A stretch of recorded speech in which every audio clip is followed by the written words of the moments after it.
Good evening, everyone. My name is Amy Suto, and I'm going to immediately become your favorite person by giving you a test.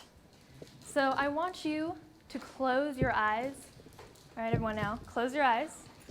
And I want you to think of a world in which no one needs sleep. And I want you to imagine all of the unique, interesting consequences of living in a world like this. I'm going to give you a moment. So ready? Go.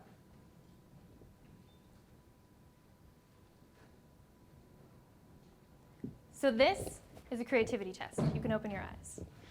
And this was a test that I gave to 200 of my high school classmates in my senior year of high school. I was a cool kid back then, if you can't tell. And this test basically measures 3 aspects of creativity. The first thing that it measures is divergent thinking. This is the part of creativity that most of us think of. It is pure idea generation. This is what comes out of our brain and onto the page. And divergent thinking is what can be most improved. The second thing that this study measures is convergent thinking, which is, can you pick your best ideas and synthesize them together to come up with something great? And then the third thing that my study measured was uniqueness, which is, can you come up with an idea that nobody else in the room came up with, such as a few of these, which some of my fellow classmates came up with. And I discovered through my study that people who took that creativity test scored higher if they read fiction outside of class, which kind of made me wander down this journey of what else makes us creative. So the first thing that I want to talk to you about when it comes to creativity is that no one else can define your creativity. Our good friend Walt Disney here was once fired by a newspaper editor who told him that he lacked imagination and good ideas. The second thing that I want to tell you about creativity is that it is a skill and not an inherited trait.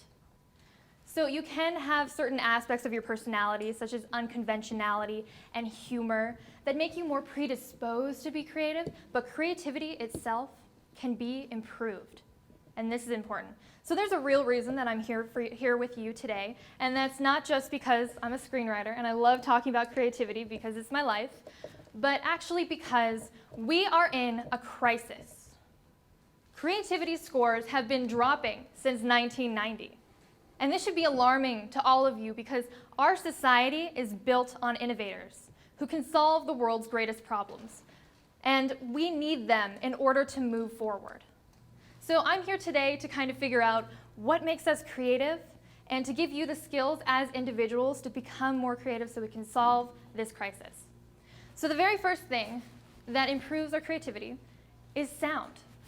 And in this great study about the effect of ambient noise on creativity, researchers found that people were not most creative in a quiet room like a library at 50 decibels, and not in a loud room at 85 decibels, but about moderate level of 70 decibels. And the good news is, between that sweet spot in 70 and 85 decibels, where we are most creative, it turns out that the location where that happens the most, where that kind of atmospheric noise occurs, is a coffee shop. And if you have a crippling caffeine addiction like myself, this is great news because science just justified our caffeine addiction, which is great. And while we can't always spend all our money in Starbucks when we're trying to be creative and work through a problem, it turns out there's an app for that. It's called Coffitivity, and basically it brings the coffee shop to your computer. And it runs in the background of your laptop, and it runs the kind of background noise of what these people have decided is the perfect coffee shop.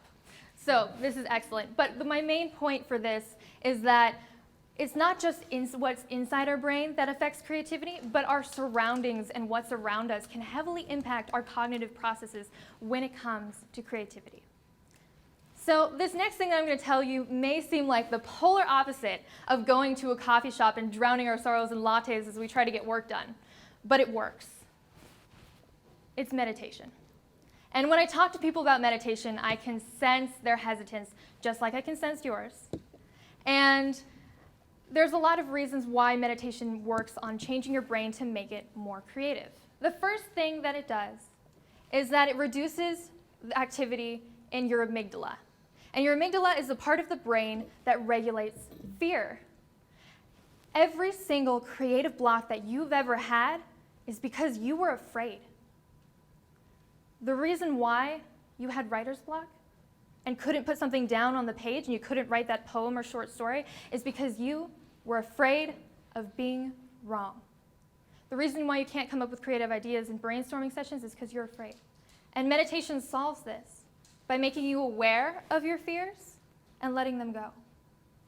The second thing that I want to talk to you about meditation is this theory that in order to be creative, we must first pause and unload what's in our working memory in order to get to that deeper creative thought. There's a lot of stuff that we have floating around in our head, from to-do lists, email notifications, Facebook, and we need space to think creatively. So what meditation does is it makes you pause and unload all of that junk so you can get to a deeper place of mental peace. And mental peace has been something that people have known works for a long time. That's why Cézanne says an artist's entire aim must be silence.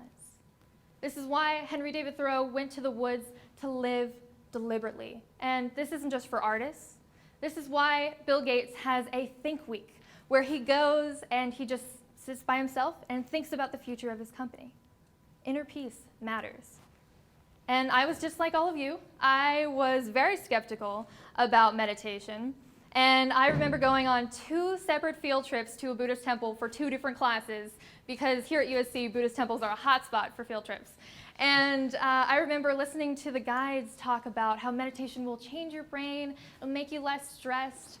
And I remember thinking, I had 2 papers due yesterday, I don't have time for this. But then I did this thing called Mindful USC, and if you haven't heard about it, it's this 5-week program here at USC that's free for all students, faculty, and staff. And basically what you do is for 5 weeks, you sit in a room with a bunch of other people and you meditate. And that kind of sounds silly. It sounds very odd, but you have to practice that every single day and you'll see a huge improvement. It's changed my life. I am less stressed, less anxious, but more importantly, I'm more creative. I'm having better ideas. I'm able to write more, coming up with more story ideas, and meditation works. One thing I want to note about creative meditation is that in order to be creative, you have to choose meditations that are more open monitoring, which are monitoring your thoughts and feelings, as opposed to focusing solely on the breath, which is important but for different reasons. So the next thing I want to talk to you about is finding that Eureka moment, which is finding that moment that seems to come out of nowhere, that moment of inspiration. However, it doesn't come out of nowhere. According to this great paper about the cognitive neuroscience of creativity, the authors talk about how you can't always brute force a problem. You have to first step back and go do something else. You have to go walk on the beach. You have to go do something else. And that helps you get to that Eureka moment, which is all about building the framework for these great ideas so that they'll come more often. Think of creativity as like a process that runs in the background. It keeps running and running and running, and you have to feed it with good, raw information in order to hit these snags of Eureka moments. So I'm going to talk about my favorite inventor, Nikola Tesla. He was an inventor in the late 1800s known for the alternating current, as well as over 300 different patents. And he said that he was known for his great Eureka moments, and ideas would just come to him out of nowhere, fully formed.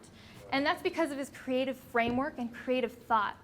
He stated in his autobiography, "When I get an idea, I start at once building it up in my imagination. I change the construction, make improvements, and operate the device in my mind."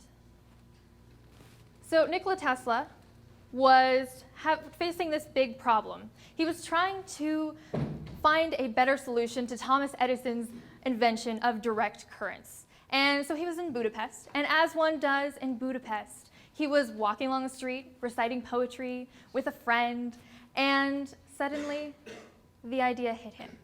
He stopped his walking partner, and in the sand he drew a crude drawing of what would be the first working motor running on alternating currents. A walk in the park solved Nikola Tesla's problems, and it can solve yours too, as long as you come up with the right creative framework for your ideas.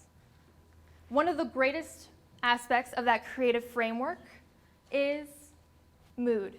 In this fantastic study where they had participants play video games and then take creativity tests, they found that The happy mood provides the encouragement to be creative, which is why today I have the secret for you. It is a slide full of kittens. So you're welcome. The next thing I want to talk to you about is free writing and brainstorming, which are the meat and potatoes of creativity. Basically, when I talk to you about divergent thinking being the part of creativity that you can improve the most, this is how you improve it. You sit down with a piece of paper and you brainstorm. Brainstorming is something that you can practice and improve on so that you can get better and come up with better ideas more quickly. You sit down for 15 to 30 minutes and you just write. You list ideas, and you do not allow yourself to stop, because if you stop, you're allowing the criticism and the judgment in your brain take over and hinder that pure creative thought. I want you to think about what would have happened if you spent some time writing about a world without sleep before you began to think about the consequences of a world like this. Do you think you would have approached this problem in different ways and seen different methods of coming up with consequences? So the last thing I want to talk about seems cheesy, but I want you to believe in yourself. In this great study done in Taiwan with third-grade children, it found that they had children sit down and draw and then talk about themselves as an artist and then take a creativity test. And they found that kids who believed in themselves as artists were more creative. Believe that you're a creative person, because that will make you more creative and help you realize your creative potential. So I talked to you guys a lot about several different things today, from going to coffee shops to work and meditating in order to get to a deeper level of creativity, finding that Eureka Moment by creating the creative framework in your brain, free writing and brainstorming as a creative exercise to make your divergent thinking stronger, believing in your creative abilities as one of the best ways of improving them. Practice will improve your creative thinking. You'll see more ideas to creativity tests like the one I showed you. You'll be able to think of more different viewpoints for essays more quickly, and Eureka Moments will be coming out of nowhere. But creativity is not just for artists and writers. It's for innovators who want to start a groundswell with a new idea and start a new business. It's for people who want to make a difference in this world. And I invite all of you to come with me and create a better world that's more creative in order to solve our creativity crisis. Thank you.